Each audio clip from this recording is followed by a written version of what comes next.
Fellas, what's going on? What's going on? Welcome back to the stream. Let me just work everything out, make sure everything's working properly. What's going on? There we go. It's working well. Let me just set this.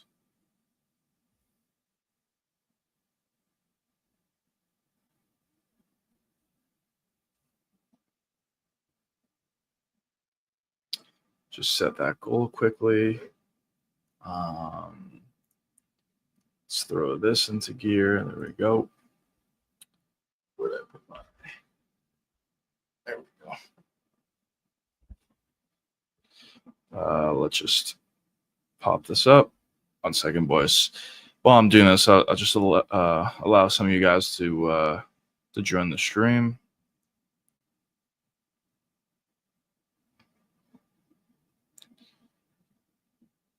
There we go.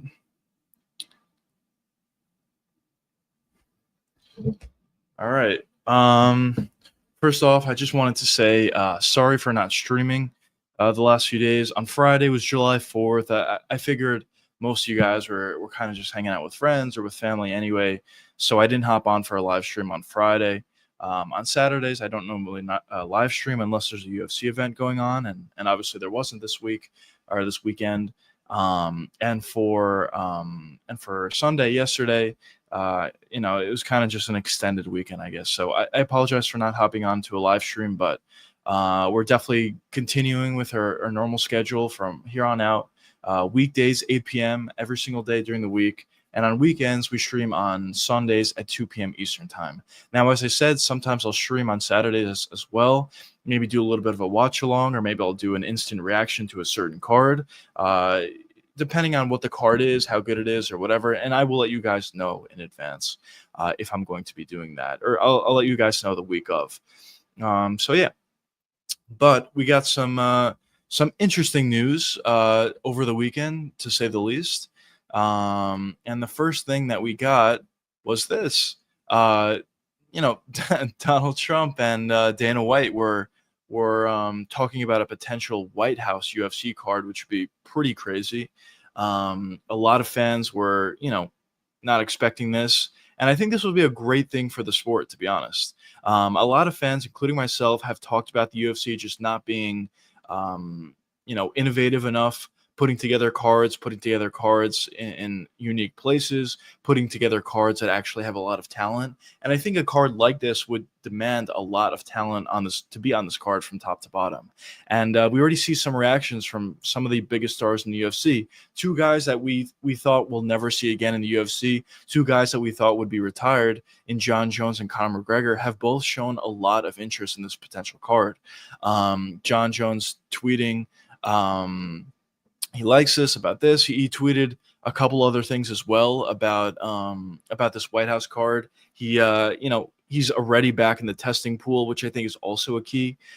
These guys can tweet, these guys can talk about how much they want to be on a specific card, but jumping right back into the testing pool, I think is actually a relatively big thing for Jon Jones. So I think there's a chance that if this fight card does get put together, maybe Jon would have more motivation to be on this card. Maybe you would have more motivation to fight Tom Aspinall. And as I touch upon in a couple other live streams and also a video that's coming out on Wednesday, maybe this opens up some opportunities for Jon to fight other guys. Maybe he just didn't want to fight Tom Aspinall for whatever reason. Maybe he thought he couldn't win, or maybe, for whatever the reason was.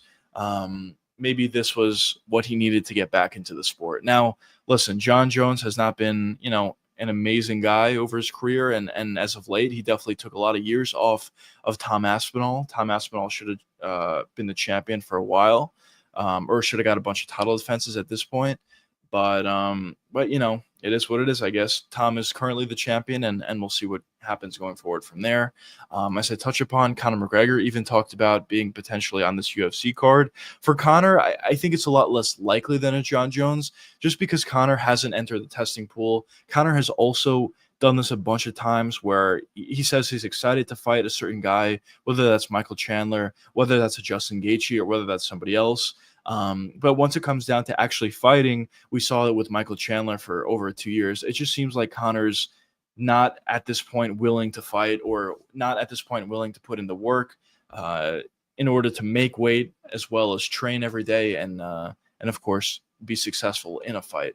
So for Conor, it's cool to see that he has interest in this White House card. Will he be on it? I would probably say no, because even in this tweet, he's talking about vote Conor McGregor or vote McGregor. And he obviously can't be a UFC fighter and also run for office at the same time. So I don't know. We'll obviously see what happens. But I don't know. I think there's a real chance we could see John Jones on a card like this, but for Conor, I'm not so sure about. What's going on? Welcome to the stream. Welcome. I don't want Conor Jones, or that's fair. Yeah, I mean, we'll see what happens. I mean, as I said, for Conor, I don't think he's going to be on this card. I just don't think he's in it as much as he used to be. Well, I think that's pretty obvious. But for John Jones, I think there is a real chance we may see him on a card like this. Will he fight Tom Aspinall? Will he fight somebody else? I guess we'll see. Will he even be on the card? Obviously, I mean, we've been waiting to see John Jones fight for how long? A year and a half, 2 years, and he hasn't. So there's obviously a lot of questions up in the air. But for a card like this, I do believe the UFC is going to look to stack it. Dana White has also talked about how he wants a title fight on this card.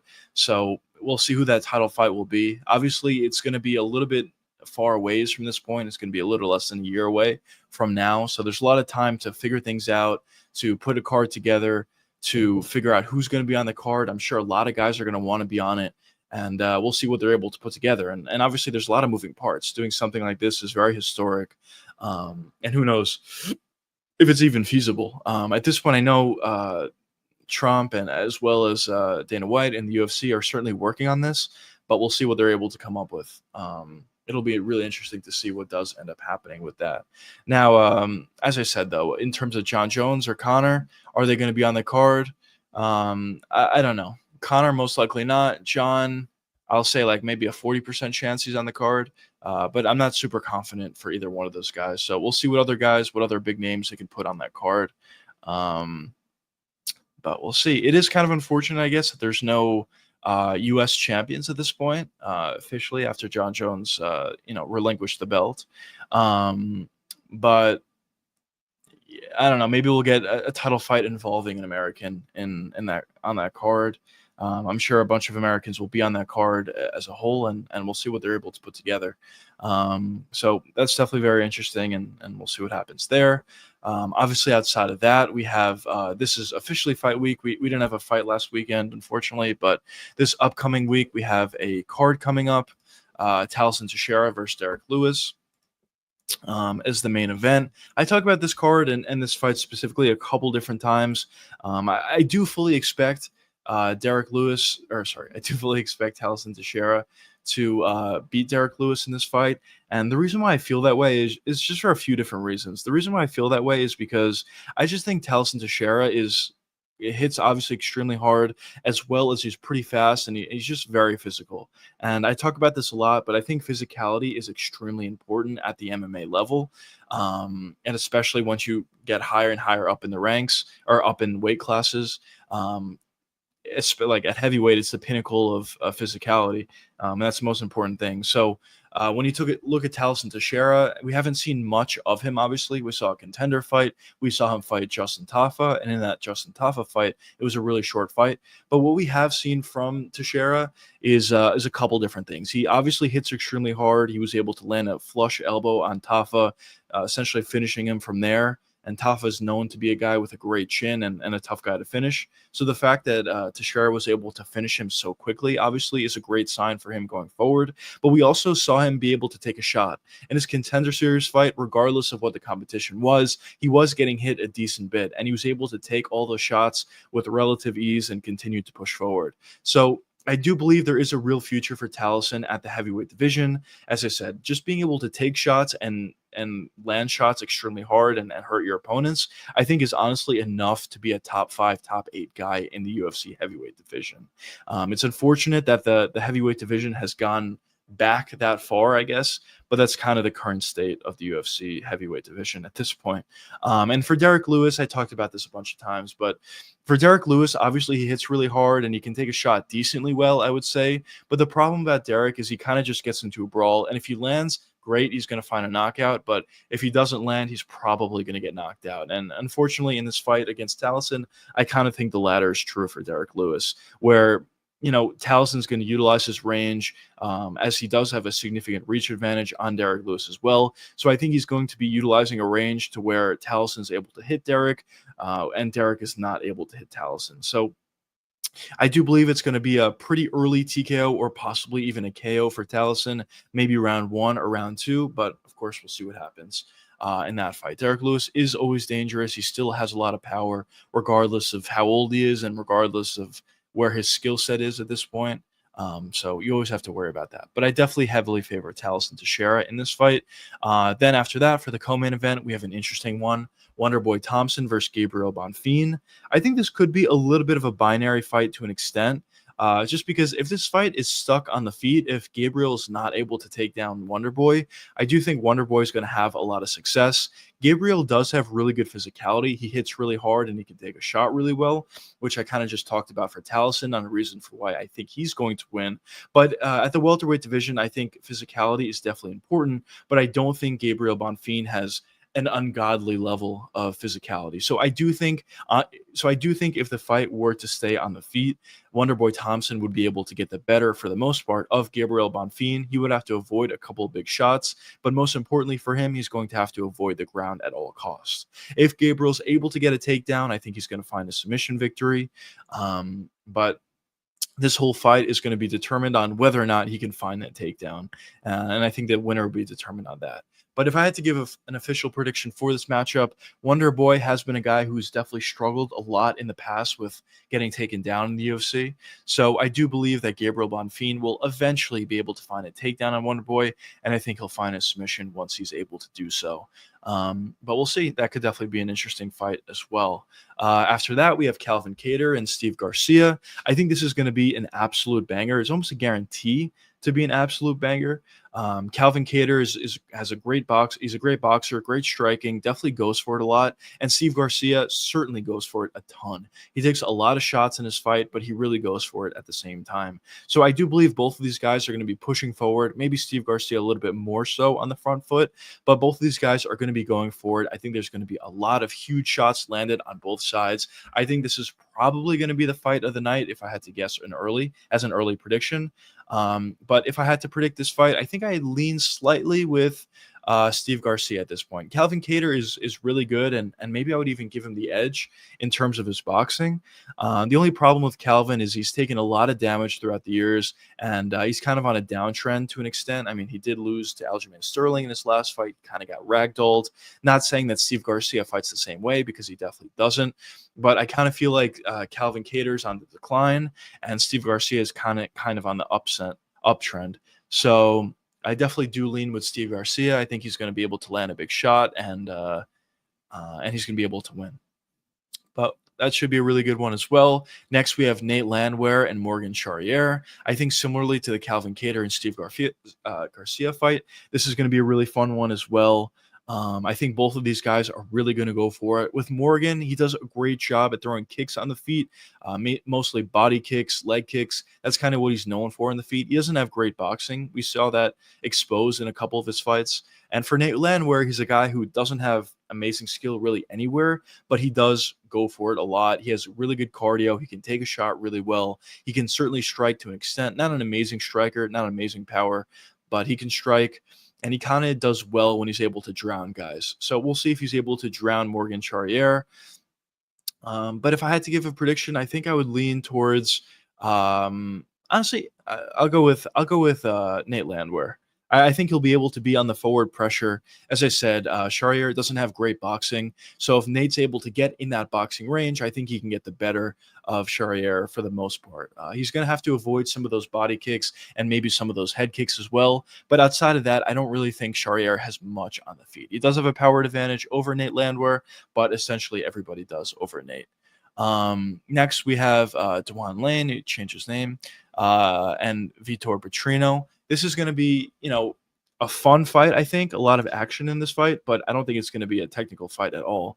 Petrino as well as Lane have been guys who, go forward, throw, big power shots. But at the end of the day, neither one of these guys I would consider to be actually good or actually technical. So I think this is kind of just going to be a fight of two guys throwing big shots back and forth, and whoever lands first is going to find the knockout. I'm assuming Petrino is going to win this fight. I'm assuming he's going to land a big shot and knock out Lane, Austin Lane, or now Dejuan Lane or whatever. Just because Lane kind of has a lot of success for the most part, honestly, against a lot of guys. But the problem with him is he's having success and then he gets caught with a big shot and he gets knocked out. His chin just really isn't there. He's one of those guys that really just can't get hit at all. And if he gets hit once, he's probably going to get knocked out. But he also has horrible defense. His hands are always really low. He always takes big shots, and unfortunately for him, he usually does get knocked out by the end of the fight. So I think Petrino has a better chin, and he probably even has the more power out of these two guys. So I definitely would lean towards Vitor Petrino. But as I said, definitely not going to be a high skilled or high level fight at all. Then we have Junior Tafa versus Tuxios. Honestly, I don't think either one of these guys are really all that good at all, to be honest. Maybe I would honestly go Tuxios because I'm really low on Junior Tafa. Tafa is just a guy who's been a kickboxer for a while or for a decent amount of time, but he's not able to stop leg kicks. Obviously, he can't stop a takedown. And on the feet, he's not even all that dangerous. So, not saying that Tuco is really all that good because I don't think so either. But I'm just so low on Junior Tafa that I think I honestly lean Tuxios a little bit. But we'll see. That's probably not going to be a great fight, honestly. And then in the prelims, we have some decent fights as well. We have Max Griffin versus Chris Curtis. Chris Curtis is moving down to welterweight for the first time in a while. So we'll see how he does there. In the UFC, he doesn't have a great record, and or in PFL, he doesn't have a great record fighting at welterweight. But we'll see how he does against Max Griffin. This is definitely a step down in comp for Curtis. Curtis is kind of refound himself a little bit at 185. He was on a relatively solid run, I would say, at 185, beating some decent competition like Joaquin Buckley. He was able to knock him out, as well as some other guys as well. But unfortunately, as of late, he took a few losses in a row, and he's deciding to move back down to welterweight and see how he does there. So we'll see how Chris Curtis does at the welterweight division. Max Griffin, decent athlete, I would say. Not necessarily the most technical guy in the world, not necessarily the best fighter in the world, but I think this is a fight that Chris Curtis probably should win. But, at a lower weight class, how's his chin going to be? How's his power going to be? How's his speed going to be? How's his cardio going to be? So obviously there's a lot of questions when guys move weight classes up or down. So we'll see how Curtis looks. But I definitely do think he's going to win, and I certainly would favor him in this fight over Max Griffin. Next, we have Jake Matthews versus Chidi and Jinwani. Chidi's a guy who's, pretty good. He has decent power on the feet. He has good skills on the feet. His cardio is all right, I would say. And he honestly does a pretty good job in most of his fights at just landing damage on his opponents.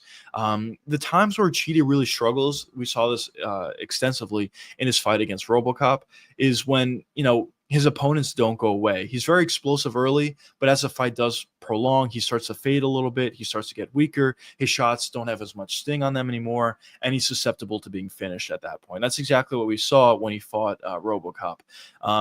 So we'll see how he's able to do early, but Jake Matthews is a guy who has a pretty good chin, definitely is pretty sustainable for the most part, has, I wouldn't say Jake Matthews is the best fighter, but he can take shots. He has some skill on the feet, and it'll be an interesting one. I think Chidi should probably win this fight, but if Jake's able to survive and survive late, maybe he can really turn the tables at that point and possibly pull off an upset victory over Chidi. Next, we have Kennedy versus Walter Walker.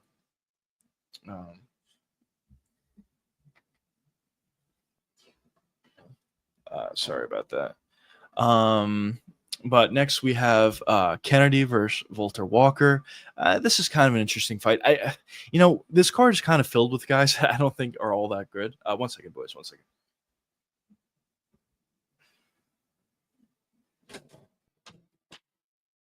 Sorry about that. But this card is kind of filled with guys that I just really don't think are all that good. And this is kind of another one of those fights. Volter Walker, I mean, he does have some skill for sure. He certainly has an ability to wrestle a little bit, take guys down. We saw it in his fight against Junior Tafa, where he's able to take down Junior and submit him really easily. But at the same time, I don't think Junior's all that good. But he definitely has an ability to wrestle. His striking is really not there. Maybe he can make an improvement on that striking. Maybe we'll see a little bit of an improvement on that striking in this fight versus Kennedy. But Kennedy has decent striking, so I don't think Volter is going to look to strike against this guy. But if I had to give a pick, I probably would lean towards Kennedy a little bit. I think he will be able to stop takedowns for the most part. And if he is able to, I do think he has a pretty big advantage on the feet. Next, we have Mike Davis versus Mitch Ramirez. This is a interesting fight as well, I would say. Mike Davis, I was always pretty high on until his last fight against Ziam, I believe it was. Um, but before that, he was a guy that was really talented. He was a pretty good striker. He was really good on the ground. He had good jiu-jitsu. He had good wrestling. There was just a lot of things to like about his game. The problem about Mike, though, is it just like never fought enough. And it seemed like he would fight once a year or once every year and a half or whatever it ended up being. And there just wasn't enough volume or enough sample size to really get excited about this guy. But in the limited times that we did see Mike Davis, he usually looked pretty good. So that's why a lot of fans, including myself to a certain extent, were pretty high on Mike Davis. But unfortunately for him, he really didn't look good at all in his last fight versus Siam. Now, a lot of people are pretty high on Siam, and we'll see how his career pans out. But in my opinion, I don't think Siam is too good, honestly. I think he's very long for the weight class. He definitely has some skill for the weight class, a decent amount of skill, I would say. But I wouldn't say he's a world beater or anything, and he was able to absolutely dominate Mike Davis. So, kind of a weird performance for Mike. We'll see how he bounces back after that weird performance and how he looks against Mitch Ramirez. But, I think Mike Davis probably should win this fight. But will he? We'll see. Obviously, he takes a lot of time off in between fights. He's coming off a really bad and weird performance. So we'll see how he looks in this one. But that's kind of how I feel about that. And outside of that, yeah, that's kind of the card. Overall, I would say the card is solid. I mean, it's a fight night. It's not in the Apex, so that's always good, obviously.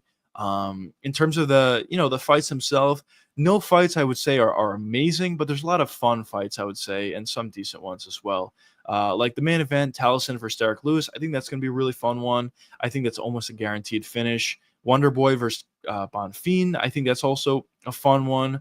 Most likely will be a finish. Calvin Kattar versus Steve Garcia. Could be a finish, could not be, but I think either way, it's going to be a really fun one. Nate Landwehr versus Morgan Charrier. I think that's going to be a really fun one. Petrino versus Lane. I think that's also going to be a really fun one. Tafa versus Tukios. Probably not going to be a fun one, but I wouldn't be surprised if there's a finish one way or the other in that one. So honestly, it's a 6-fight main card this time around. Usually for pay-per-views, it's 5. But out of these 6 fights, I would say 5 of them are at the very least fun. Are they the highest level in the world of MMA? No, obviously not. But they're fun. There's a lot of guys that actually go for it. There's guys that have aesthetically pleasing styles, and I think it'll be a fun fight overall. But we'll see what happens. On the prelims, there's a Chris Curtis fight. I think that could be solid. The Chidi fight, I think that could be solid. Even the Kennedy fight, I think that could be a decent fight. Mike Davis could be a decent fight. So I would say overall, this is like a pretty solid fight night card. Is it one of the best fight nights of the year? Probably not. But I do think it's a pretty solid fight night card. But yeah.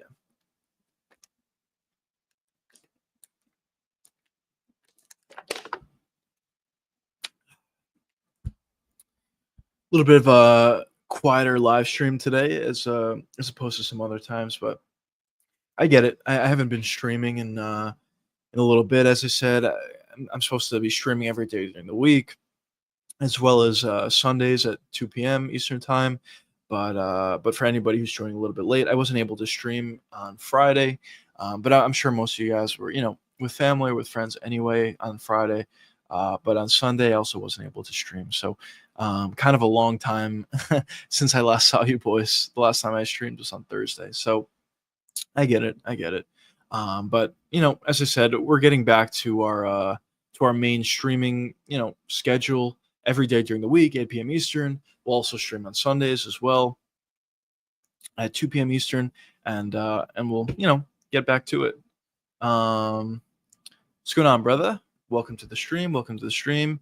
Same here. Don't want to see John Connor at the White House. Yeah, that's fair. Listen, I think this is going to be like a really big card if they're able to put it together. Obviously, there still are a lot of questions on whether or not they're going to be able to put it together. But it's going to be a big card one way or the other. The thing about Conor, if Conor's on the card, he's probably going to be the main event. How could he not be the main event? And I know Dana White has talked about this card potentially having a title fight at the top of it. So we'll see what happens there. But as I touched upon a little bit before in the live stream, I also have a video coming out Wednesday talking a little bit more in depth about this. But I don't personally think Conor McGregor is going to fight ever again. I think he's retired at this point. I know he's shown a lot of interest on this card. But we've seen that a couple different times with Conor. When he was supposed to fight Michael Chandler, one of the first times, when he was supposed to fight, some other guys, even when the Gaethje thing kind of was floated around, Conor versus Gaethje. There's a lot of times where Conor shows a lot of interest in certain things, certain cards, in this case, potentially at the White House, or against certain fighters. Charles Oliveira, you talked about in the past, or, a fourth fight against Dustin Poirier, a fight against Michael Chandler. There's been so many guys in the past where Conor has shown a level of interest, and then it kind of just fizzles out. Conor of today is just not the same guy, obviously, as Conor back in the day. Conor back in the day was extremely disciplined. He would train really hard every day. He would put in the work. He would make sure he'll never miss weight. He'll be extremely focused. And whatever fight the UFC brought to him, he would take. But at this point, unfortunately, he may have interest on one day, on like a Monday, and fighting in the UFC or fighting somebody or fighting at an event. But on Tuesday or Wednesday, he may completely lose all interest. So that's kind of the problem that we have with Conor at this point. He's a complete wild card, and I think we see that a lot with Conor as of late. So in my personal opinion, although maybe it would be good for the sport, maybe some fans would like to see it, I don't personally think Conor's going to be on this card. For John Jones, kind of a similar thing where we were waiting for him to fight for so long now. He was a champion for however long at this point. Just only recently relinquishing the belt and retiring for a total of a week. But for John, I feel a little bit differently than I do for Conor. For John, I think there's a real possibility we could see him on this card for a few reasons. The first reason he did just get back into the testing pool, and if John had no, intentions of coming back to the UFC, why would he do that? It doesn't mean he's guaranteed to come back to the UFC, obviously not, but it kind of just leaves his options open, as he kind of said himself. And I do believe there are a couple fights or a couple circumstances that would get John to come back. And I think the circumstances that would be is fighting someone outside of Tom Aspinall. I think at this point it's pretty clear John doesn't really want to fight Tom. Or the other possible case scenario would be fighting Tom Aspinall at the White House if Tom Aspinall is able to get a few title defenses under his belt, which I think he will. It seems like next he's going to fight Ciryl Gane. I'm sure Tom Aspinall is going to beat Ciryl Gane, and if he is able to beat him, then maybe he'll get one more title defense before that card at the White House, potential card at the White House, which would be July of next year. And maybe at that point, John would see Tom as a little bit more of a deserving champion, even though, in my opinion, this is like blasphemy. In his mind, he doesn't see Tom as a legitimate champion at this point. So maybe if Tom was able to get a few title defenses under his belt, maybe he'll see him a little bit in a better light, I guess, and maybe we could see that fight. But honestly, if I had to say, I don't think it's super likely that either one of these guys fight at this card. I think it's going to be a card that's pretty stacked. I think it's going to be a card that is going to be a good one. It'll be historic. Obviously never been done. But who's on the card? Of course, we don't know. We'll see. We have a lot of time. Jay, what's going on, brother? Welcome to the stream. How much of a factor do you think Derek Lewis's experience will be this weekend? Not too much, in my opinion. Not too much. The problem with Derek Lewis is he kind of just fights the same way against whoever he's fighting. He'll just get into a brawl. If he lands a shot, he'll get a knockout. But if he doesn't land a shot, he's probably going to get knocked out. We saw that in essentially all of his fights. And I think it's going to be the same in this fight versus Taliesin. If Derek Lewis was a guy that kind of had a process and fought guys differently and utilized that experience, I do think at that point maybe it can play a factor. But just based upon the fact that Derek kind of fights the same way against whoever he fights, I don't really think it's going to be so. I don't really think it's going to play much of a factor. I think probably how the fight's going to play out is Taliesin is obviously going to have a significant reach advantage over Derek Lewis. So I think we're going to see a sort of a similar fight to Sergey Pavlovich versus Derek Lewis, where Sergey was hitting Derek at a spot where Derek was not able to land back, and he was kind of just getting tagged up, and it was a relatively early finish. I kind of not to say that Sergey and Taliesin are the same guys, because I don't think so, but I think we could see somewhat of a similar thing where Taliesin is landing jabs at a range where he's able to land, but Derek can't really land himself, and maybe he'll throw a couple right hands in there and eventually finish Derek Lewis. The thing about Taliesin is, I don't personally think he's an amazing talent or anything like that, but I think he has enough to be good, maybe a top 5, top 6 guy at the heavyweight division. The reason why I think that is because he's very physical. He hits really hard. He has the physical tools. He has a great reach, as I just said. Obviously, he's a big guy as well, and he can take a shot pretty well. We haven't seen too much evidence of him being able to take a shot, but in the few examples where we saw that being the case, he was able to eat shots clean and walk forward like nothing has happened. So I think those physical advantages that Taliesin has are going to be huge in this heavyweight division, and I kind of think that's enough in order to beat a lot of guys in this weight class. It kind of just shows how bad the UFC heavyweight division is at this point. But I do think Taliesin is going to be relatively successful. At this weight class. But we'll see what happens going forward for him. But as I said, for this fight specifically, I think it's probably going to be a first, maybe a second round KO or a TKO for Taliesin Teixeira. But as I said, I mean, listen, Derek Lewis has a lot of power. He's always dangerous. He's beaten a lot of good guys by honestly just being able to land that big right hand. And if he's able to land that big right hand on Taliesin, who knows? I mean, he can certainly find a knockout. So I don't want to completely count out Derek Lewis, but I would definitely heavily favor Taliesin in this fight for sure. Oh, man.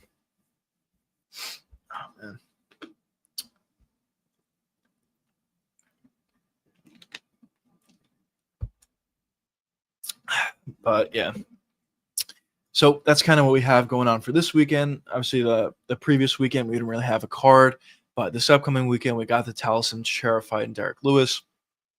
Kind of already talked about some other fights on the card already. Calvin Kattar, Steve Garcia, Wonder Boy, Gabriel Bonfim, Nate Landwehr, Morgan Charrier, Petrino, and Austin Lane, Junior Tafa and Tuxios. We also have Max Griffin, Chris Curtis. Honestly, this is like a pretty solid card, I would say. Not the best fight night card in the world, but, also a pretty good one. I think there's a lot of fun fights.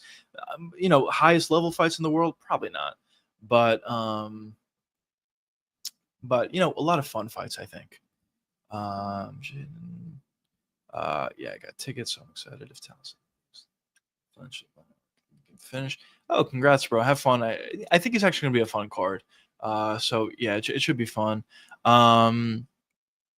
But yeah, I could see that. I mean, obviously Taliesin was able to get that finish by utilizing elbows in the clinch in his last fight versus Tafa. So I certainly think that could be a factor in this fight versus Derek Lewis. But if I was Taliesin, probably I would look to keep range. I mean, listen, Derek Lewis is not great in the clinch. So if Taliesin can get in that clinch, I think he would have an advantage with those elbows. But I think probably the biggest advantage for Taliesin is that reach advantage. So if I were him, I'd probably look to utilize range a little bit, look to utilize a couple of jabs and maybe a couple of powerful right hands that I think will be able to land, and I think we'll be able to catch Derek Lewis eventually. But there's a lot of avenues that Taliesin can utilize to potentially win this fight. And I do think the clinch, as you said, Jaden, could certainly be another path to victory for him. But yeah, we'll see. It is kind of interesting to see Derek Lewis is still fighting at this point. I mean, he's been fighting for a while. I mean, he's had success, obviously, but eventually that brawling style just doesn't pan out in your favor. And yeah, I think that's kind of what we're seeing from Derek Lewis as of late a little bit. But yeah, it should be a fun one though. as I said, I think the card you're going to is a pretty fun one. There's a lot of fun fights on that card, and we'll see how it pans out.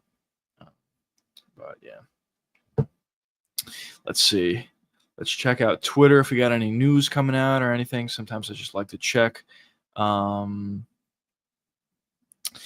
Twitter to see if we got any new news or anything like that, just to make sure we're not missing anything here. But hey, we have Bukauskas and Paul Craig. I thought Paul Craig was supposed to retire. I guess it was a weird ending, so he decided not to. But so we have that one. I would lead Bukauskas in that fight. And yeah, that's it. There's really no other news. We have the Sheriff fight coming up this weekend, obviously. We have the Dricus du Plessis and the Hamzat Chimaev card coming up not too soon from now, or not too long from now. I think that one's going to also be a really fun one. As I said a bunch of times on live stream, and I have a video about this talking about it a little bit more in depth. But how I feel about this fight is the first round is going to determine the fight. If Hamzat's able to get a finish in the first round, obviously he's going to win, of course. But if Dricus is able to make it out of the first round, I would heavily favor him in a fight against Hamzat. Hamzat kind of goes all out in the first round, and if Dricus is able to survive that, I think we're going to see a tired Hamzat and possibly, could find a finish later on in that fight. I wouldn't be shocked if Dricus is able to find maybe a third, fourth, or maybe even a fifth round finish on Hamzat. Who knows? But round one Hamzat is probably the best round one fighter we've ever seen. So it's definitely a very tall task and something that's a lot easier said than done. What do you think about Chris Curtis moving down? It's definitely an interesting decision. I think he's doing it because he's kind of not on the best streak as of late, losing a couple fights in a row. Let's see his recent fights. So Chris Curtis just lost to Roman Kopylov in his last fight. TKO at the end of the third round. Was it a TKO? Was it not? Some people question that, but at the end of the day, he still would have lost regardless. Then he also lost against Brendan Allen by decision. So I don't know, a couple losses in a row. I think he's just trying to reinvent himself a little bit. But we saw him in the PFL at 170. He really didn't have a lot of success in the PFL at 170. So I don't know. Well, I think Max Griffin is a guy that Chris Curtis should beat. And we'll see how he looks. Obviously, when guys move weight classes, move up or move down, there's always going to be those questions. So now that Chris Curtis is cutting more weight than he's used to doing, we'll see how his cardio holds up. We'll see how his chin holds up and how fast he is compared to some other guys at that weight class. So definitely a lot of things to consider and see. I guess, as I said, I think he should beat Max Griffin, but will he do well at 170? I personally don't think so. I think he probably should have stayed at 185. Reason being is Chris Curtis didn't really struggle with power punchers. I think what really he struggled with was guys with foot movement and with footwork, and honestly, guys that were just good, to be completely honest. Chris Curtis is really good when his opponents are willing to stay in the pocket and stand right in front of him. But whenever he goes up against a guy that utilizes movement, he struggles a lot of the time. We saw that in a lot of his fights. So I think at 170 or 185, that's going to be the same issue that really, haunts him, I guess. And as I said, it's not like at 185 he was, fighting against a bunch of power punchers and they were finishing him with one shot or anything like that. So I probably would have advised Chris Curtis to not move down, but he decided to do it, and we'll see how he looks at this weight class for sure. John, what's going on, brother? Welcome to the stream. Welcome. But yeah, so we're talking about Chris Curtis, obviously. We're talking about this upcoming card. Of course, we have a potential fight being made at the White House, which is pretty historic, obviously never been done before. And guys like Conor McGregor and John Jones have shown interest in potentially being on this card. So we'll see what the UFC decides to do with that. But I talk about this a lot. I think the UFC is kind of in a good spot at this point. I made a bunch of videos in the past. I've talked about it in live stream in the past where I thought the UFC was kind of in a bad spot where they didn't really have too many stars on the roster. A lot of their cards were very watered down. And I just didn't personally think that, they were in a great spot. But they kind of did a pretty good job at flipping the script. UFC 317 was a fun card. John Jones retiring now opens up their heavyweight division again. Tom Aspinall fighting in title fights. So I think that helps. Obviously, the Hamzat versus Strickus card and fight itself is going to be really good and really fun. And now potentially adding a White House card. There's honestly a lot of things to get excited about. The UFC just needs to do a good job at continuing to stack pay-per-views. I think that's the biggest thing that I would say for them. So I do think they're kind of in a good spot. DDP is probably the biggest opponent Hamzat's going to face. He definitely is. Yes, he is. I don't think he'll be able to take him down. I completely agree. I actually completely agree. I think for DDP, I think he will get taken down in the first round. I do believe that. I think round one Hamzat, as I said before, is probably the best round one fighter ever. So I think he's going to go all out round one. I think he's going to take down Dricus. I think he's going to get Dricus in some pretty bad spots. But at the end of the day, I kind of just think Dricus will be able to survive it. He's going to lose round one, almost guaranteed. But if he's just able to survive, it doesn't matter how bad that first round looks. I think he'll be in a really good spot going forward from there. Hamzat's going to utilize a lot of energy, and also he doesn't have the best gas tank like we've seen. This is also going to be the first 5-round fight that he's been in, so we'll see how he's able to deal with that as well. And, Dricus has always been a guy that's kind of just pushes through things. He has really good cardio. He pushes the pace a lot from rounds 1 to round 5. We saw him a couple times against Sean Strickland fight a full 5 rounds. Even against Izzy, that was a pretty high-paced fight against Adesanya, and he was able to really push the pace and really push forward. So, I think we're kind of talking about two guys that are kind of on the opposite spectrum, where I think Dricus has really good cardio and Hamzat probably not as much. So we'll see. But as I said, round one's going to determine everything. John says DDP was taken down by Whitaker and Brunson, so Hamzat can too. I agree. I think Hamzat almost certainly will take down Dricus in the first round. The question is, can Dricus survive? Which I personally think he could. I think he's going to put resistance up against Hamzat in the first round, and the more resistance that he's able to put up in the first round, the better the fight's going to go for him late, I believe. But we'll see. For round one is definitely going to be the determining round, in my opinion. Do you think DDP will try to get up when he's getting taken down, or sit and guard to survive in the first round? That's a good question. I mean, obviously, trying to get back to your feet, there's always a danger of getting submitted, especially against a guy like Hamzat, who has tremendous submissions. Tremendous submission game. But I think he's going to try to get back up. I think he's going to look to utilize as much energy, or look to take away as much energy as possible against Hamzat. Yes, there is the danger of giving up your back to try to get back up, and possibly getting submitted, which of course that certainly will be there. But at the same time, if Dricus just stays in the guard throughout the entire first round, he's not really going to tire out Hamzat in the first round. And now you're kind of giving Hamzat basically an easy round one victory. And going into round two, he's probably not going to be as tired as he possibly could have been if you really, try to get back to your feet, try to push the pace in the first round. So in my opinion, I think Dricus is going to look to push a pace round one. I think he's going to get taken down, but I think he will try to get back up. And I think he's just going to try to tire out Hamzat as much as he possibly can, while also at the same time staying relatively safe and, most importantly, staying alive in that first round. And I think going forward from there, I think the fight's going to get easier and easier for Dricus. But that's my opinion. Has Hamzat ever fought a 5-round before joining the UFC? I don't believe so. I could be wrong, but I don't believe so. So yeah, I think this is going to be his first 5-round fight. And if he did fight a 5-rounder pre-UFC, I don't think it went to full 5. But I do not think he fought 5 rounds. But yeah, so it's definitely going to be interesting. But obviously he hasn't fought 5 rounds in the UFC, and he also hasn't fought a guy like Dricus who really, really pushes the pace. Dricus fights at a really high level. I know a lot of people like to look at Dricus and look at his style. It's kind of a weird style. Maybe they think he's not that good. A lot of people thought on his come up he wasn't that good, including myself. But he kind of just makes it work. His striking style is a little bit weird, but he has like a good amount of shots. A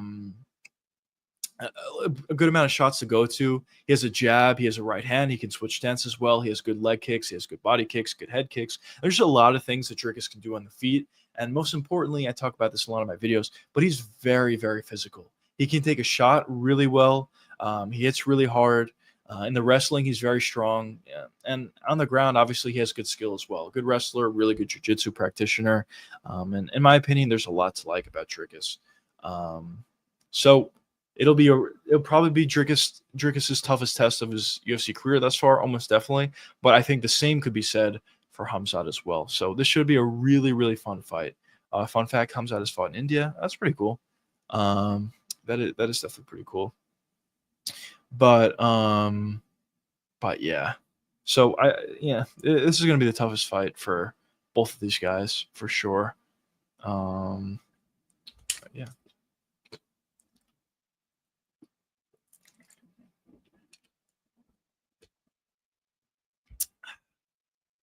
Also, just wanted to say, if you guys are enjoying the stream, be sure to hit that like button. It really does help me out a lot. And also, if you guys are also enjoying the stream, be sure to hit that.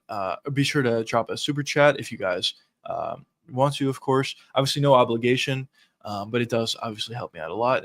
But regardless, as I said, no obligation. I appreciate you guys just for being here, and these live streams have been great. As I talked about a bunch of times on live stream, I haven't really been streaming all that long. I'm kind of new to the game.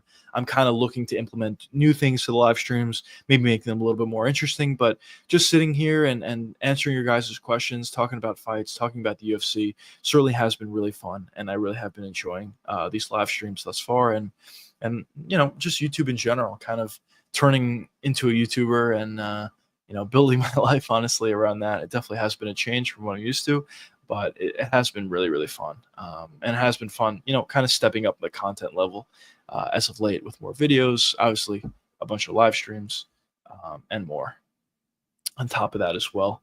But yeah. So as I said, definitely a lot of really fun and exciting things that are coming up with the card this upcoming weekend should be pretty solid. We have UFC 318 as well. A lot of people talked about this card not being all that great. In my opinion, I probably agree. I mean, it's not a great pay-per-view card, but I think there's fun fights. This is something I think the UFC should probably stay away from for the most part, especially for a pay-per-view.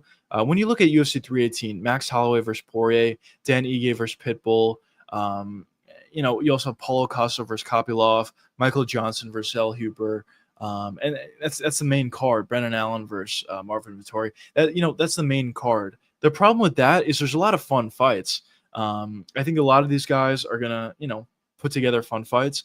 But the problem with it is, none of these guys are top level guys. Max Holloway and Dustin Poirier being the exception, but they're not really in a title fight. Um, but I don't know. I mean, it's going to be like a BMF title fight, I guess. But for a pay per view, you would really like to see, a title fight on it.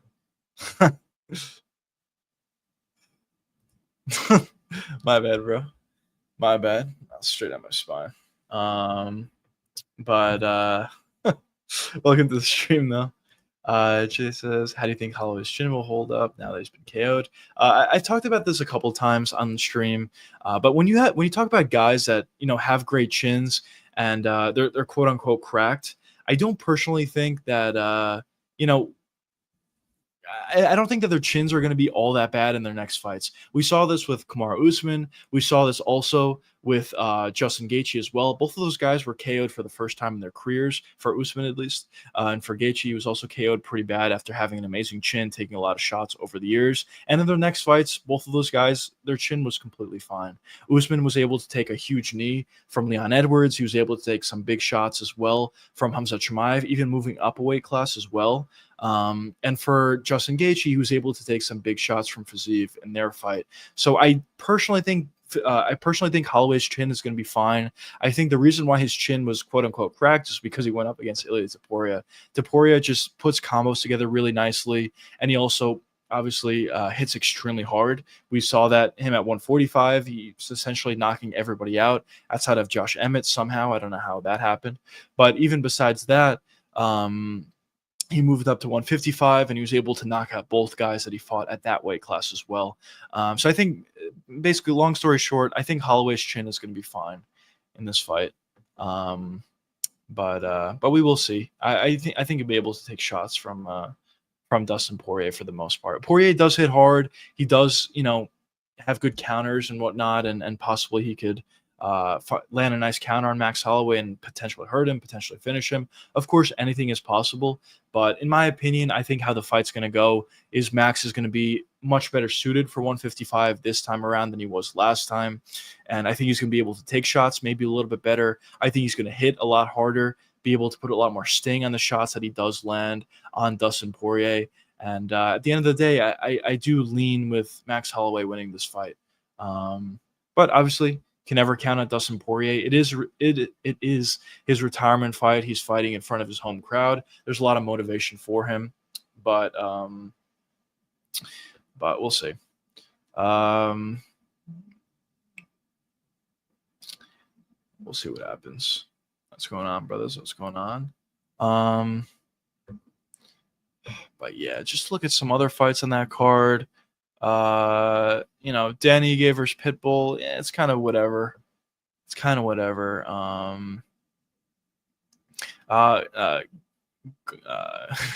don't know how to say this guy's name, but Antaba. I don't know how to say his last name, but he's pretty good. He's really exciting. He hits really hard, and honestly, he looks pretty good for the middleweight division. Very early on into his UFC career. We'll see how he pans out. But I think he could, possibly put on a good performance. Also Dustin Max twice already. I think Max at this point should be downing himself. Yeah, I mean, it's possible. I mean, obviously, yes, he is coming off a pretty brutal knockout and or TKO knockout, whatever you want to call it. Regardless, it wasn't great for Max. First time being dropped and first time being finished in his career. So yes, I do think it's kind of a natural reaction to second guess yourself. We did actually see that in Usman's next fight after taking the head kick in his next fight versus Leon. He was second guessing himself a little bit. So it is possible we see that for Max Holloway in this fight. I guess my point was, I just don't think Max Holloway's chin itself is going to be gone at this point. I don't think he's going to be taking jabs or some left straights from Dustin Poirier and he's going to get knocked out like relatively easily. I don't really think he's really at that point. Of course, it is possible after taking a huge knockout. Also, Max has also taken a ton of damage throughout his career. So we will see what happens, but I think his chin's going to be fine. But your point about him double guessing himself, I think is actually a pretty valid point, and we could certainly see that. And in terms of Dustin, that he broke Max twice already. If you're talking about he hurt him a couple times twice, he did hurt him a couple times, and I mean he did beat him as well a few times. But in the other fights, he did hurt Max. But I think that's kind of a point of, I think that's kind of a point of Max Holloway not being ready for 155. When you look at their last fight, Max was kind of just chubby Max, and he wasn't able to, throw shots with as much power in that fight, and he wasn't able to, take shots maybe as well as he probably could have if he was in better shape. And obviously at this point, Max is pretty well suited for 155, in much better shape, put on a decent amount more muscle. So I think he's going to be able to take shots a little bit better based on that. And I think most importantly, he's going to be able to land shots a lot harder in that fight, or in this upcoming fight. I think, some of the shots that Max lands on Dustin is going to be landing with a lot more sting, in my personal opinion, which will lead to Dustin stabbing Max in the gut. We'll see. We will see. But yeah, body shots could be big for Dustin, for sure. The Kopylov fight is going to be a banger. I think so too. The thing with Paulo is you never know if he's going to fight. I mean, he rarely fights. He fights once a year, if that. And, he just, even when he does fight, he misses weight or whatever. I don't know. Paulo is kind of a weird one, but when he does fight out there, he does put on pretty exciting performances. Is he a good fighter at this point? Honestly, probably not. The old Paulo I thought was a really good fighter, but he's not really there anymore. He's definitely not the same guy. And the fact that he takes such long breaks in between fights is kind of just more of a hindrance to his overall game, I believe. Mag, thank you. Welcome to the stream. Max had the Islander muffin top. He did. He did. Max definitely was a muffin top, um, for sure in that fight. But we'll see what happens. What are we, like 2 weeks out from that card? Um, so we'll see. I mean, listen, I think that card is probably going to over deliver just because the expectation is so low on it. But in terms of the fights themselves, as I said, not great fights, but fights that could potentially be fun. In my opinion, I think what the UFC should really look to do at this point is, put cards together that actually have some meaning to them. Put cards together, at least pay-per-view cards together, that have legitimate title shot or title implications to them, potential ranking implications to them, not just fun fights. That's kind of what they were doing, even for UFC 317. There was a lot of that, just fun fights, fights that turned out to be good, but in terms of actual skill level or in terms of actual title contention or whatever, there weren't too many of those fights on UFC 317, and I think the same could be said about UFC 318. Paulo Costa has in his case. Is he completely busted his confidence? He did, yeah. I mean, pre-Izzy, Paulo Costa he was honestly a monster. But yeah, after that Izzy fight, he just completely lost all his confidence. He doesn't fight the same at all anymore. As I said, we barely see him. And he's just, I don't know what to say about Paulo Costa. He's just not great at this point. But still, I mean, I still think he's capable of putting on fun performances. His last fight against Sean Strickland wasn't great, but Sean Strickland's also known to be one of the more boring fighters in the UFC. It's kind of funny. I mean, he always talks about, to the death pre-fight, but after the fight happens, or during the fight and after the fight happens, it turns out to be a terrible fight. Kind of just a jab fest from Strickland. So maybe that's the reason why that fight wasn't fun. We'll see. I think this fight is probably going to be pretty fun, though, between the Paulo fight and Kopylov. How do you think MVP versus Pereira goes? Pereira middleweight goes. That's an interesting one. Alex Pereira, I'm assuming you're talking about.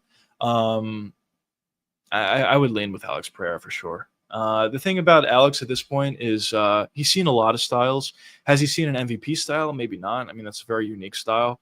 But for the most part, I think if the fight's on the feet, Pereira is going to beat most guys. I think the only problem or potential hindrance for Pereira on the feet is power, just getting bonked like he did against Izzy. And even to a lesser extent against Ankalaev. I think the fact that Ankalaev hurt him as badly as he did in that first round or second round, whatever it was, I think that had a real effect on that fight. But a fight against him versus MVP doesn't really have too much power. And also he'd be moving up weight class, obviously. So I would heavily favor Alex Pereira in that fight. Assuming you are talking about that. Unless you're talking about Michelle Pereira. Are they supposed to fight? You might be talking about Michelle Pereira. Let me see if they're supposed to fight.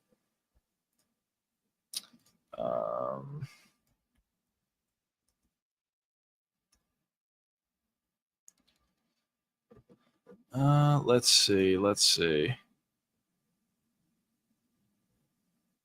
No, they're not supposed to fight. So yeah, I'm assuming you're talking about Alex Pereira. But yeah. Yeah, no, I was talking about Alex. Yeah. All right.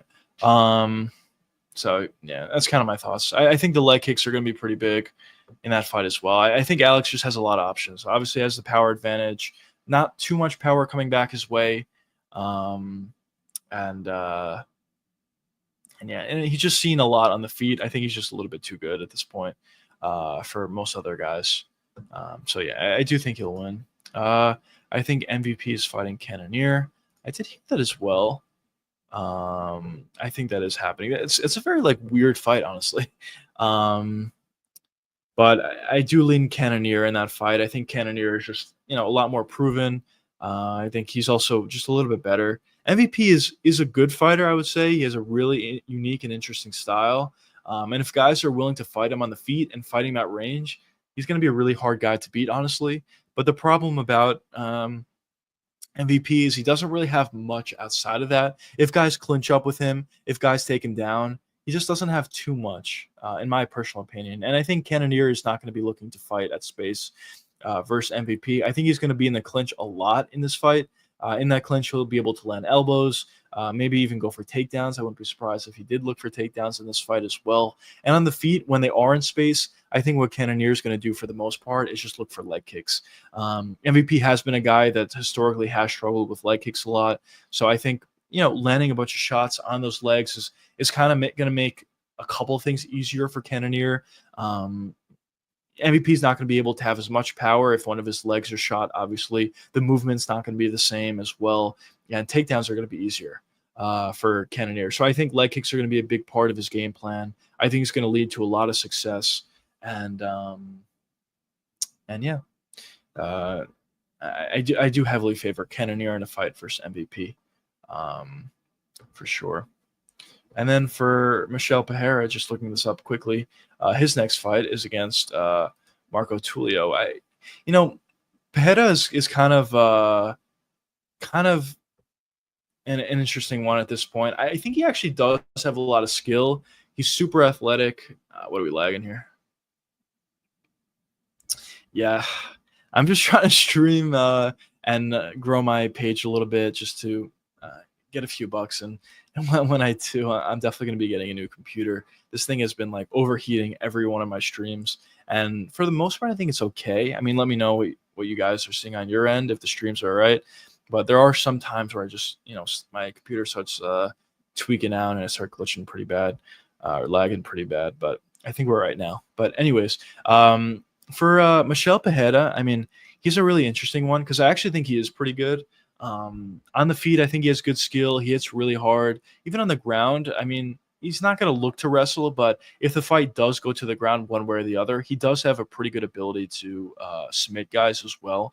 So I think Pereira is actually like pretty talented. The thing with him at this point is kind of just seems like he's done. His cardio was never good, but at this point it looks worse than ever.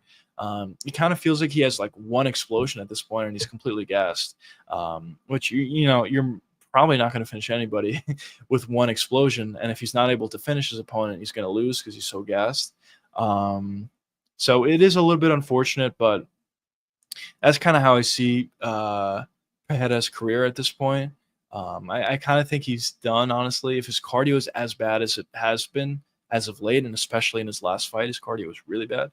I don't think he can have much success in the UFC. So that's kind of how I feel about him as well. But outside of those cards that we mentioned, obviously we have the Abu Dhabi card with Whitaker and RDR.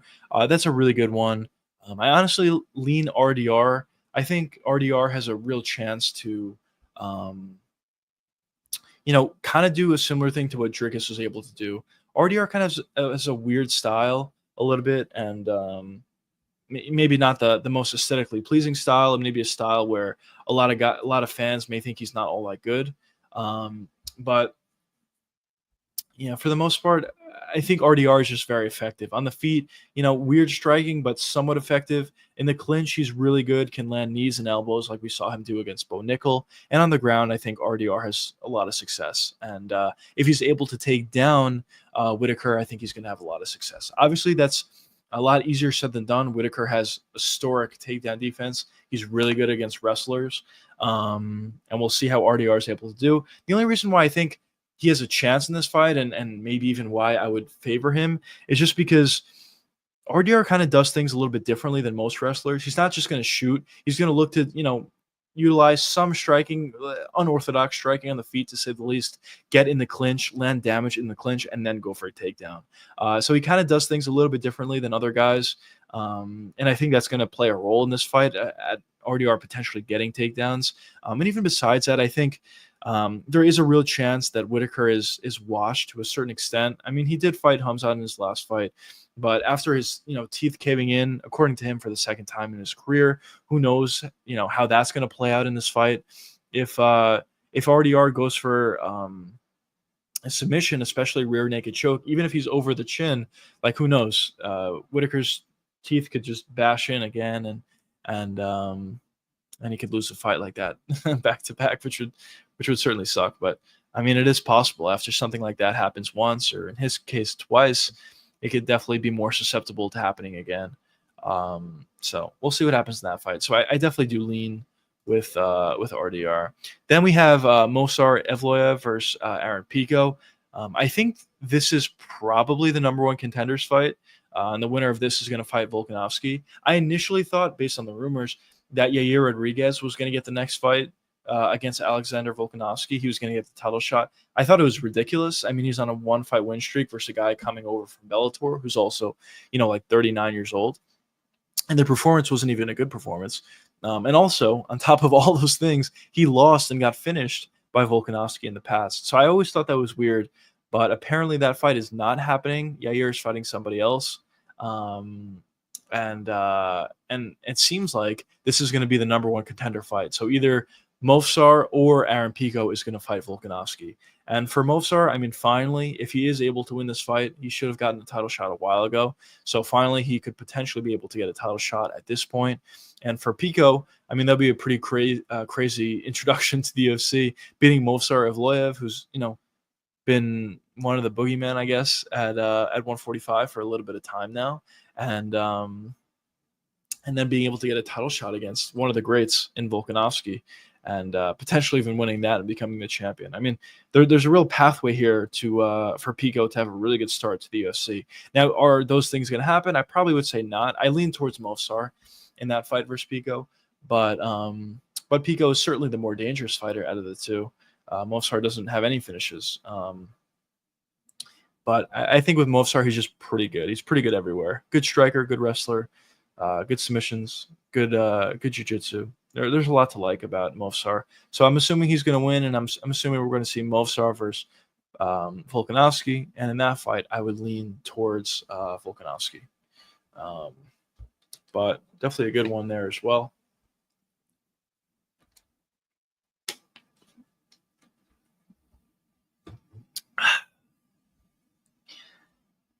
But yeah, a little bit of a quieter stream at this point. But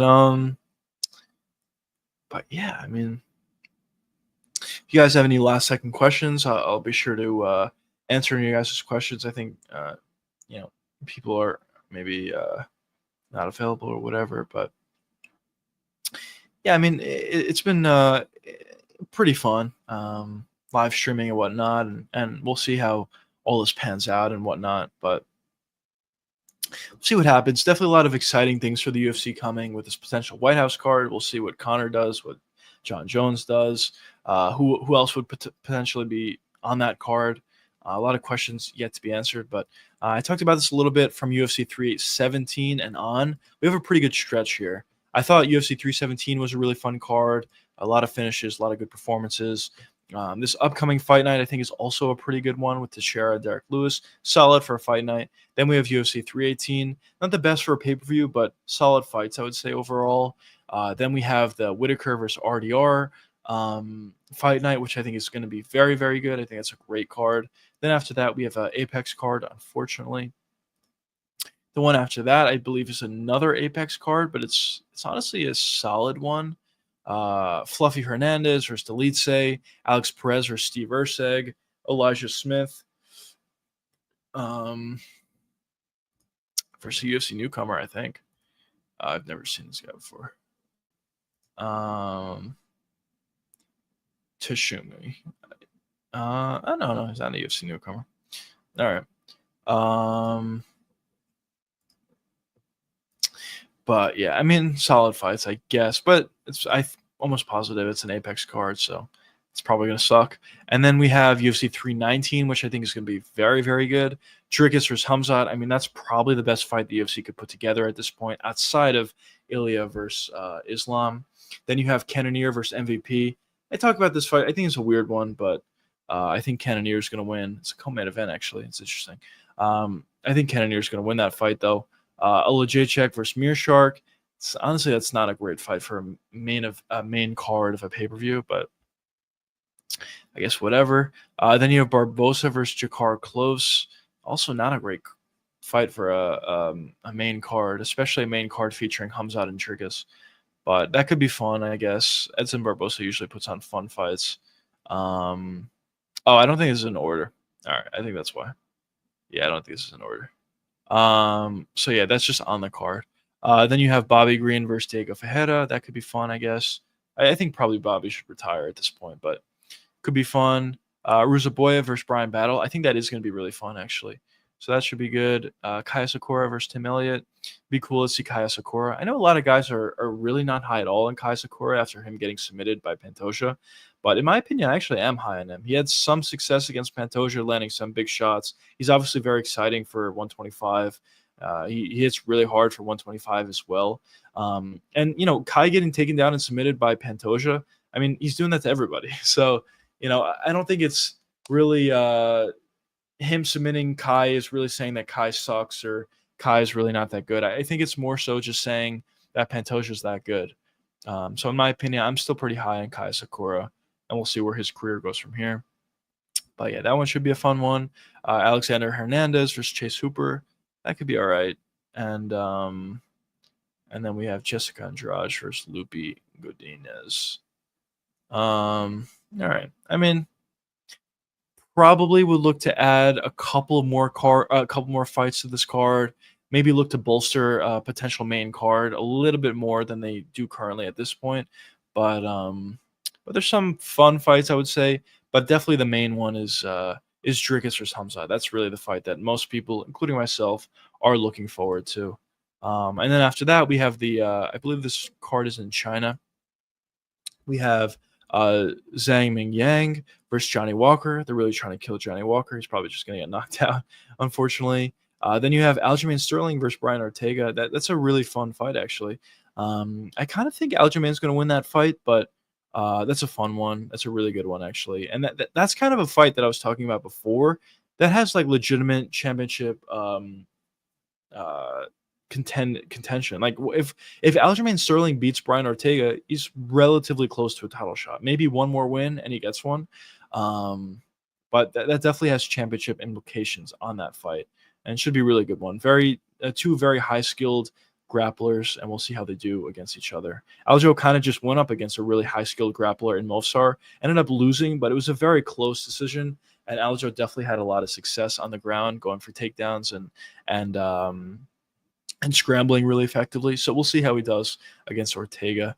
But outside of that, we have Sergey Pavlovich versus Waldo Cortez Acosta. I definitely lean Sergey in that fight. I don't think Acosta is really all that good. I think he's just moving up the ranks at heavyweight just because he hits pretty hard and he can take a shot well. But outside of that, I really don't think he has much skill, honestly. And for Sergey, he's very one-dimensional. He's only a boxer. He won't wrestle. He won't check leg kicks, and he won't throw his own leg kicks. But honestly, that one dimension is good enough for most of the heavyweight division. And I think against Acosta, that'll be enough. And I think Sergey will land and eventually finish Acosta, in my opinion. Then something we talked about before, Michel Pereira and Marco Tulio. This is going to be a really fun fight. Probably Tulio is going to win this. But that should be a really fun one. A lot of action in that one. This is a good one. This is a really good fight too, actually. Loner Kavanaugh versus Charles Johnson. That's going to be a really good one. Whenever Loner Kavanaugh's out there, it's really fun to see how he does. And I'm definitely interested to see how he does in this one as well. Then we have Sumadarji versus Kevin Borjas. That should be a good one as well, actually. Both of these guys are pretty fun. Then you have Song Kanan. I think Song Kanan should retire at this point. I really do. But, they're throwing him on a China card, so I guess that's why he's here. But really good card, honestly. Honestly, this China card is better than some pay-per-views. A lot of pay-per-views, honestly. So we'll see. And then after that, we have the France card. That's going to be a good one. We're honestly on like a really, really good and really fun stretch lately, where there's just like a lot of fights and a lot of cards that are really good or really fun or both. And yeah, I just think we're going to see a lot of fun fights. But yeah. Oh, what's going on, brother? What's going on? Welcome to the stream. We were just talking about how this is a pretty good stretch coming up. When you look at some of the cards we have coming up here, there's a lot of good ones. Honestly, I would say like nothing is amazing, but a lot of good ones.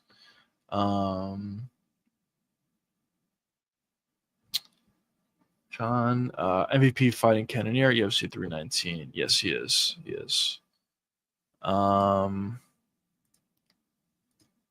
But But yeah, so obviously we have the Derek Lewis Teixeira fight coming up this weekend. Then we have UFC 318. Then we have Whitaker versus DeRitter. Then unfortunately we have a fight night in the Apex back-to-back weeks, actually, unfortunately. But after that we have Dricus Hamzat, which is an amazing fight. The UFC China card, which is really good. Johnny Walker, Big Bang, and a lot of other good fights. Then the France card with Imavov and Caio Bahalio, also a really good one. And they're looking to add a lot of other fights on that card as well. So that should be good. UFC 317 isn't bad at all. Isn't that bad? After looking at the card, yeah, I mean it's not terrible. I think it probably should be a little bit better for a pay per view, but it's not terrible. I think it's kind of a similar thing to what I thought about some fights on UFC 317, where they're fights that are not huge names, or fighters that are not huge names or anything like that, but I think they could put on fun fights. Like for example, just looking at some of these fights on the card, if I can find it, here we go. Like Max Holloway versus Dustin, obviously they are really big names. I think that's also going to be a really fun fight. Pitbull versus Dan Ige, that's a fun fight. Atiba, I don't know how to say this guy's name, but that's going to be a fun fight. Paulo Costa versus Roman Kopylov, that should be a really fun one. Johnson versus Zellhuber, once again, that should be a really fun fight. Marvin Vettori versus Brendan Allen, probably not going to be a super fun fight, but I think Brendan Allen is a decent fighter, and we'll see how he performs. Vinicius Oliveira versus Kyler Phillips, I think that kind of checks off two boxes. I think it's a really fun fight for one. Kyler and Vinicius both really go for it, as well as I think it's going to have a legitimate impact on the rankings. I think Vinicius is a guy to look for at bantamweight. I think he could really move up the rankings and be pretty good. And obviously, there's a couple other fights as well on the card that I think are going to be pretty fun. So I think UFC 318 is not like amazing in terms of top level fights, but there's a lot of fun fights I think on the card. When is UFC 317? July 19th, right? Let's see. Yes, it is July 19th. Yeah, 2 weeks from now, or well, not from today, but basically 2 weeks from now. UFC 317 is like a pay per view. Yes, it is. It's a pay per view. Yeah. No, I don't think Johnson should be on a main card. That's a prelim main event at best. I agree. He definitely should not be on the main card of a pay per view. But what can you do? I guess that's what they're deciding to do. I meant like a fight night, not a pay per view. Wait, what? UFC. Oh, you mean like UFC 318 is like a fight night, is what you're saying? Yeah, it kind of is. No title fight. I think it's for the BMF title, but that's kind of like a BS title, in my opinion, at least. And outside of that, there's not like too many great fighters on this card. So yeah, I would probably agree with you that this is kind of like a fight night for the most part, honestly. But yeah.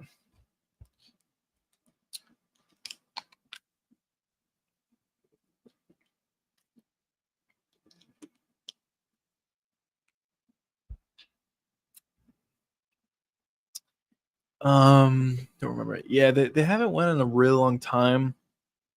The last time they went there, I do believe it was a fight night. So yeah, maybe they've never done a pay per view in New Orleans. I don't really know, but yeah, this will be the first in a while, to say the least. But yeah, I mean, it should be fun. Should be fun. I saw that this card is really expensive because it's Dustin's retirement fight, but I think it could be a fun card. This will be the first time in 10 years. Yeah, it's crazy. It's been a while. It definitely has been a while since the last time the UFC was there.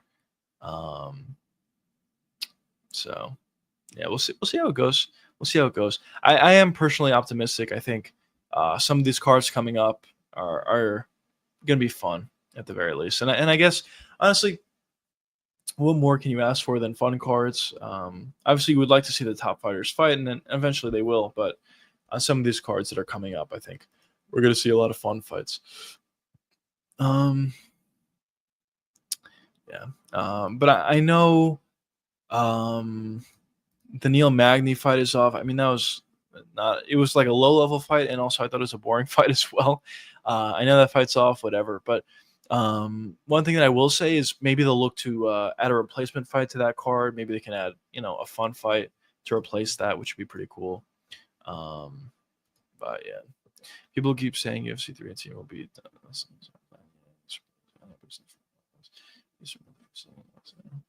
Yeah, but I think when people say that, it's kind of just it's close enough.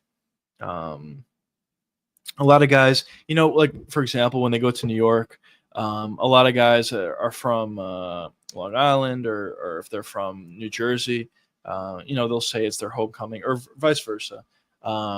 If they're holding a card in New Jersey, a lot of New York fighters would be on that card because they're in the general area. So that's kind of what they mean when they say Dustin Poirier's homecoming, or return, or whatever. So yeah.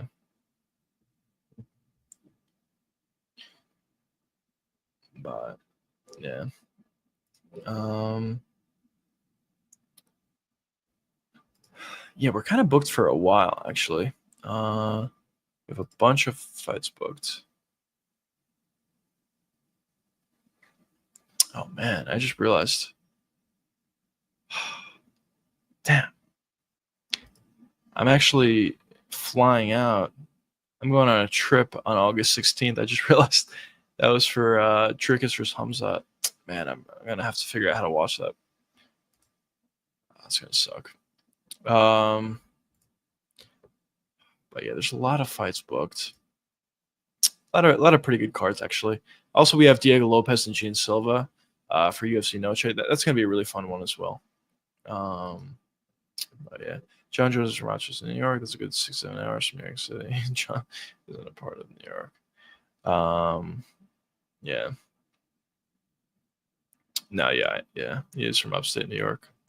But yeah, it's not close, obviously, but that's kind of how people take it.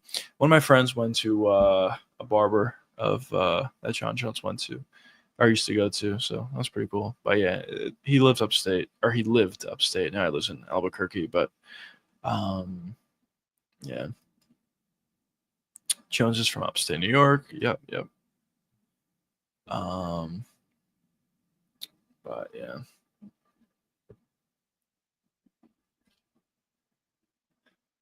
Yeah, kind of just looking forward to this card. I mean, obviously last week we didn't have a card at all, and when you have those breaks for MMA, you kind of miss it, and whatever the card ends up being, you kind of look forward to it. At least for me, my perspective, that's how I feel about it. So I am personally looking forward to this card, and also I think it's could be pretty fun anyway. So that should be good. But yeah, I mean, we'll see what happens on this card. But if you guys don't have any other questions, or if you have some last second questions, be sure to leave it in chat. I'll feel free to answer it. We've been streaming for around an hour and a half, something like that. It's been a really fun stream. It's been good getting back into it. Obviously, I haven't streamed in a little bit, and whatever. Let's answer this. Like I'm from California, the Bay Area. I'm not from Los Angeles. That's Cali. Yeah. No, yeah, for sure. I got Holloway beating Dustin. Me too. I agree. I think Holloway is going to win this third time. He lost a couple times prior, but I think at this point he's going to win. I think the volume is going to be big. I think the fact that he's going to be in better shape for 155 is going to be big, and I think in the end, Max Holloway is going to be able to get the win. But yeah. I hope you guys enjoyed the live stream. If you did, be sure to hit that like button. As I said, I'll be live streaming, on the same schedule again every day during the week, 8 p.m. Eastern time. Be sure to tune in to some of the live streams. I'll be posting obviously twice this week, Wednesday and Friday, 2 p.m. Eastern time. So be sure to check out those videos as well. But yeah, it's been a fun live stream, fun talking to you guys, talking about some fights and whatnot. But I appreciate it. Thanks everybody for joining the live stream, and I'll see you guys tomorrow. Peace out, boys.